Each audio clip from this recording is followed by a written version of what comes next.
Ito ang gamitin natin at saka ito, Zonrox. At saka suka, vinegar. Kailangan mo ang mga bagay na ito. Madali lang to. Makikita ito sa bahay natin. At kung wala ka dito, naubusan ka, mura lang to. Mabibili ito sa tindahan, saka ito mabibili sa tindahan, saka ito rin mabibili doon sa grocery store. Hindi mo kailangan bumili ng isang galon. Ha? Dahil kunti lang naman ang kailangan natin. Kailangan mo ito. Ito ay pang scrub doon sa ating plato na kinakainan. Ha? So, buksan natin. Ito ang kailangan mo. At saka, ito, kung medyo makapal talaga ang libag ng inyong sasakyan, pwede mo itong gamitin.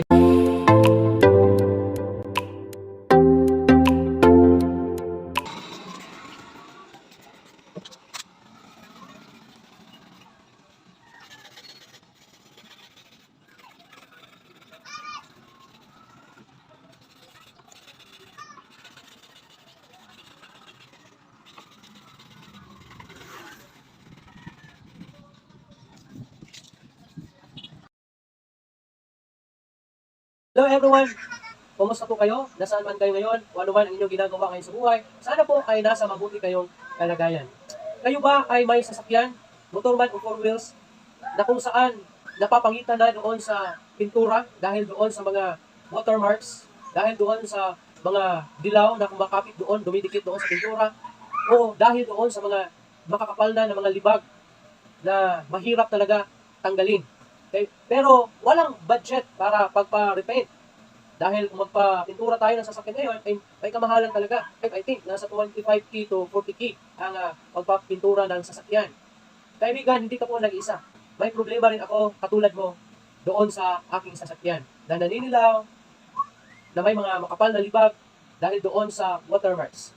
Kunting kaalaman lang po, ang mga watermarks na nakikita natin doon sa ating sasakyan, sa body paint ito, sa windshield o sa door, ay, o sa window, ay nakukuha natin ito sa ulan. Lalo na kung ang ating sasakyan ay hinahayaan natin na nakapark lang doon sa open space kung saan ito ay nauulanan at naiinitan. Alam niyo po kasi, pag ito ay nauulanan at naiinitan, pag ito ay natutuyo, ito ay mag-create ng watermarks na siyang sumisira sa ating body paint ng ating sasakyan.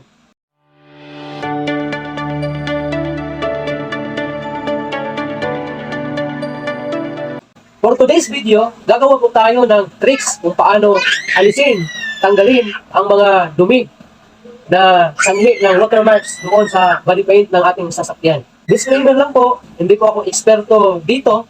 Ito lang po ay nakuha ko at natutunan ko doon sa mga videos na nakita ko rin doon sa social media.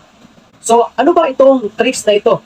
Ang mga bagay na gagamitin natin na hindi natin kailangan gumastos ng malaki, kaya nga hindi tayo nag-repaint ng ating sasakyan dahil wala tayong enough na budget para dyan.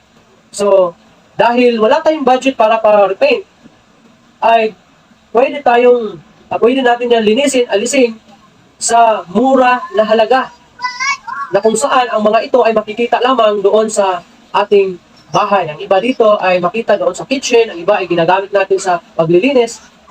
So ano ba itong tricks na ito?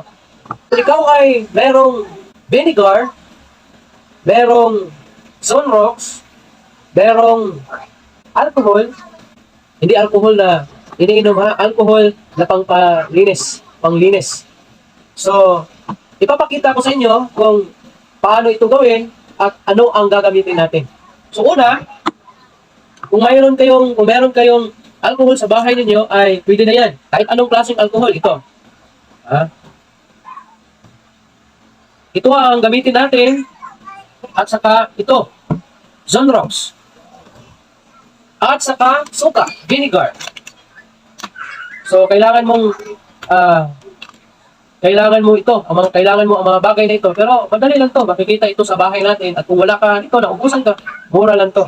Mabibili ito sa tindahan, saka ito mabibili sa tindahan, saka ito rin mabibili doon sa grocery store. Hindi mo kailangan bumili ng isang galon. Ha? Dahil kunti lang naman ang kailangan natin. Kailangan mo ito ay pang scrub doon sa ating plato na kinakainan. Ha? So, Buksan natin. Ito ang kailangan mo. At saka ito, kung medyo makapal talaga ang libag ng inyong sasakyan, pwede mo itong gamitin. Pero advice lang po, ito lang ang pwede mong gamitin. O kaya, ito, basahan. Gamitin doon sa body paint ng sasakyan ninyo para hindi po magasgasan. Kasi pag ito ang gamitin nyo, baka magkaroon ng gasgas ang pintura ng inyong sasakyan. So ito lang gamitin nyo, tapos kaya ito. So ang pagkuskus nito ay huwag mo lang diinan masyado. Ha? Tamang-tama lang. Tapos, kailangan mo rin ng sprayer. Dahil dito mo ito isalin at paghaluin para makaproduce ka ng chemical para panglinis, pangalis doon sa naninilaw na mga parts sa inyong sasakyan at doon sa mga watermarks at doon sa mga makapal na libag na kumakapit doon sa doon sa sasakyan ninyo. So ano ba ang ating gagawin? Una, dahil medyo marami ang dumi sa pintura ng aking sasakyan, so akin itong ibuhos lahat. Ibuhos. Uubusin ko ito. Yan.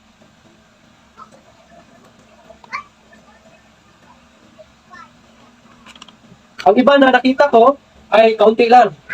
Kaunti lang. Ang iba rin na gumagamit ito ay ginagamit nila sa pang-alis doon sa watermarks ng windshield nila at saka doon sa windows nila. Ang problema, na-try ko before, hindi naman umubra doon sa makapal na watermarks ng windshield at doon sa mga windows nito.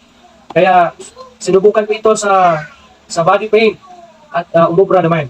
So ipapakita ko sa inyo mamaya kung kung totoo ba ang sinasabi ko. So pagkatapos, ito ay lagyan mo rin ng Zonrox o Blitz kung ano man, or Clorox, Chlorine, kung meron ka dyan, kung anong meron ka. So, ang ilagay natin ay lagyan natin ng 4 na cups kasi medyo marami ito. 4 na cups.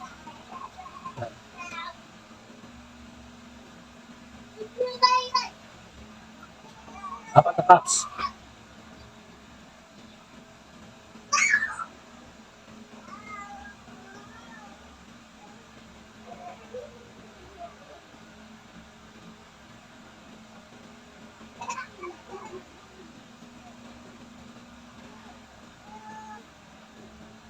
Ilan na ba yun? 3? 4? Una pa yata. So, ito pang-4.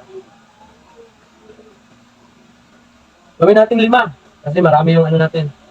Vinegar. Ayan. Tapos, lagyan natin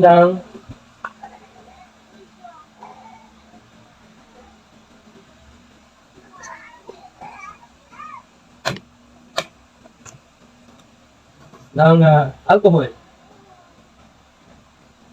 Lagyan natin ng 4 na ganito. 4 na cups.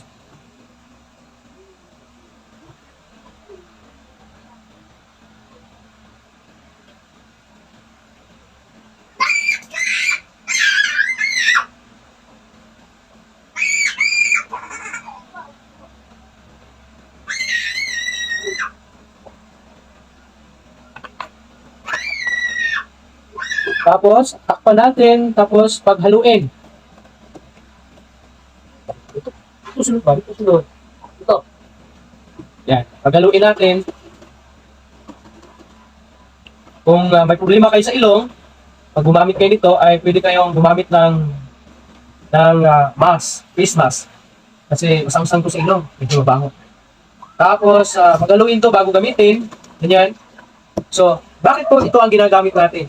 Alam niyo po, dahil nga watermarks ang titirahin natin, alam niyo po ang watermarks ay nakuha natin sa ulan. So, dahil ang ulan ay acidic, kaya po ito ay nagpo-cause ng watermarks noong sasakyan natin. At ito naman po ay acidic, kaya tanggalin dito ang suka po ay magandang pangtanggal ng mga acid. So, kaya ginamitan natin ng vinegar, ng suka, kahit anong brand, basta suka. Tapos, siyempre, nilagyan natin ng Zonrox kasi panglinis din itong Zonrox. At saka, itong alcohol. Itong alcohol. So, kaya, ito ang ginamit natin. So, ulitin ko, pag mag-scrub po tayo, kailangan basain natin bago natin gamitin ito. Bago natin kuskusin gamit ito. At kung medyo makapal ang libag at hindi matanggal nito, is gamitin mo ito. At kung medyo masyadong nakadikit at masyadong makapal, pwede mo itong gamitin. Kung wala kayo nito, pwede niyo rin gamitin ang inyong carpet. Kung may mga sira kayong carpet na hindi na ginagamit, pwede niyo gupitin at gamitin pang kiskis. Pero sa mga sa mga manipis lang na mga dumi ng inyong sasakyan, naninilaw, o mga itim-itim, ganoon. So, ito, hindi niyo ito gamitin ng basahan. O, ito. So, mamaya ating ipapakita ko sa inyo kung paano ito gamitin at ano ang resulta. So, ipapakita ko sa inyo kung ano ang proseso, paano ito gamitin.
Sige.